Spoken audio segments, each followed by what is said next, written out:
నేను రావాలని కానీ నేను వస్తే బాగుంటుందని కానీ ఆయన ఎప్పుడు అడగలేదు, ఆయన నోరాలు అడగలేదు.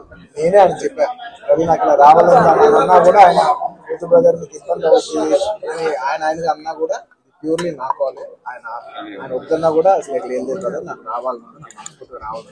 నా ఫ్రెండ్స్ అంటూ ఎవరైనా ఉంటే వాళ్ళు ఏ ఫీల్డ్లో ఉన్నా ఏ పార్టీలో ఉన్నా నాకు పార్టీకి సంబంధం లేకుండా నా మనసుకు నచ్చిన వాళ్ళు ఎవరైనా ఉంటే ఎవరు ఏ ఫీల్డ్ అయినా ఉంటే నేను వచ్చి వాళ్ళని సపోర్ట్ చేయాలి. నాకు మనసుకు నచ్చితే చేస్తాం బ్రదర్. అండ్ ఆయన అస్సలు ఏం చెప్పాలంటే ఆయన అస్సలు ఏమాత్రం ఆయనకున్న సంస్కారానికి, ఆయనకున్న గౌరవానికి, ఆయనకున్న ఫ్రెండ్షిప్కి ఆయన ఏ రోజైనా నోరు చేసి అడుగుండొచ్చు. కానీ ఆయన అసలు ఎప్పుడు అడగలేదు. నేను ఆయన అడగలేదు కాబట్టి నాకు ఇంకా ఉంది. అరే ఆయన అసలు ఎవరైతే అడగలేదు, ఎంత క్లోజ్ ఫ్రెండ్ కూడా అడగలేదు, నేనే చేయాలని చెప్పి నాకు లోపల నుంచే ఆ ఫీలింగ్ అనిపించింది. నేను నేనుగా వచ్చాను.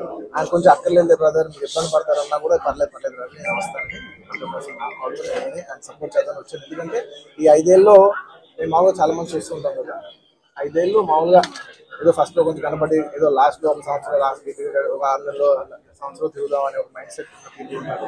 కానీ రవి గారు అలా కాకుండా 4-5 ఏళ్ళు ఆయన మొత్తం ఆయన ప్రాణం, ఆయన మనసంతా కూడా ఆయన నియోజకవర్గం మీద ఉంటే నాకు అర్థమవుతుంది ఎంత అంటే ఒక కష్టపడి పనిచేసే పర్సన్కి అవతల పర్సన్ కష్టపడి నాకు తెలిసిపోతుంది. ఇంత సిన్సియర్గా చేసే మనిషికి 100% నేను నిజంగా ఇంకెవరి గురించి నేను ఇంత గ్యారంటీగా చెప్పలేదు.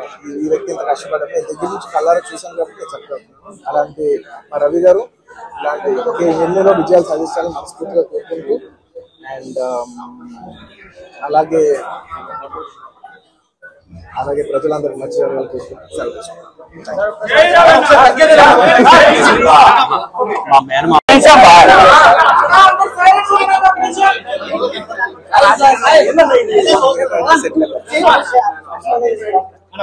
ఓకే, మీరు సెటిల్ అవుతే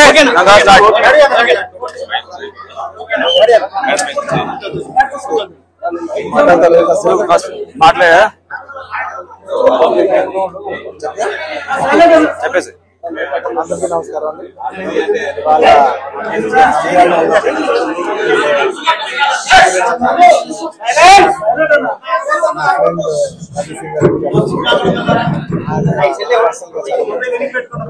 ఎన్నో ఆల్మోస్ట్ 13-14 సంవత్సరాలుగా ఆయన పాలిటిక్స్ లో రాకముందు గత 5 ఏళ్ళ ముందు నాకు వారానికి ఒకసారో లేదంటే 10 రోజులకు ఒకసారో 2 సార్లు కలిసేవారు. కానీ గత 5 ఏళ్ళుగా నాకు ఆల్మోస్ట్ నాకు 6 నెలలకు ఒకసారి కలుస్తాను. అక్కడ తెలిసి నాకు అనేది కష్టపడుతున్నాను. నిజంగా ఎంత కష్టపడుతున్న మనిషి కోసం వచ్చి కూర్చోవాలని నేను చాలా లోపల నుంచి అనిపించి నేను వచ్చాను. అండ్ ఆయన లాస్ట్ టైం అందరికి తెలిసిందే, క్లోజ్ గా ఫాలో అవ్వాలి తెలుసు. లాస్ట్ టైం ఆయన ఫస్ట్ టైం పాలిటిక్స్ లో వచ్చినప్పుడు నేను ఒక ట్వీట్ పెట్టాను, బెస్ట్ విషెస్ పాలిటిక్స్. నాకు అప్పుడు ఎక్కడో నా మనసుకి నాకు సరిపోలా ఒక ట్వీట్ అనేది. నాకు అంత క్లోజ్ ఫ్రెండ్ ఆయన జస్ట్ ట్వీట్ పెట్టడం అంటే ఆ రూల్ రావాలి కదా, వాళ్ళు ఎక్కడ నుంచున్నారో అక్కడికి వచ్చి మనం ఆయన ఏదో జుబ్లీ నుంచి బయటపడడం ఒక ట్వీట్ పెట్టడం కాదు కదా, ఆయన కోసం వచ్చి ఆయన ఇంటికి వచ్చి ఆయన సపోర్ట్ చేయాలి కదా. నాకు అప్పుడే అనిపించింది, నాకు చాలా టైం. సో ఈసారి ఎలాగైనా మళ్ళీ కంటెస్ట్ చేస్తే రావాలనుకుంటున్నాను. వచ్చాను కేవలం ఇది నేను పర్సనల్ గా నా ఫ్రెండ్ కాబట్టి నేను మా వైఫ్ బెస్ట్ విషెస్ చెప్పడానికి రవి గారు తీసుకొచ్చాను. I wish all the best Ravi.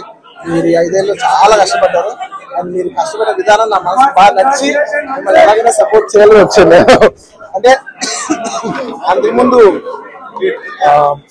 వారానికి 10 రోజులు ఒకసారి కలిసేవాళ్ళం మనం. అలాంటిది మీరు 6 నెలలకు ఒకసారి కూడా కనపడలేదు. ఎప్పుడైనా ఒక ఊరు ఎప్పుడైనా సరదాగా వచ్చినా కూడా ఆయన ప్రాణంతో నంద్యాల నన్ను మొత్తం నంద్యాలతో మా రూమ్ లో తీసుకొచ్చావు నువ్వు.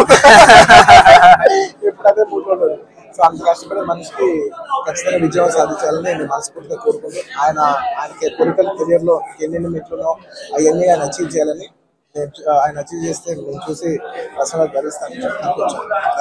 I wish all the best. Thank you so much. Thank you. ఏం చెప్పాలి?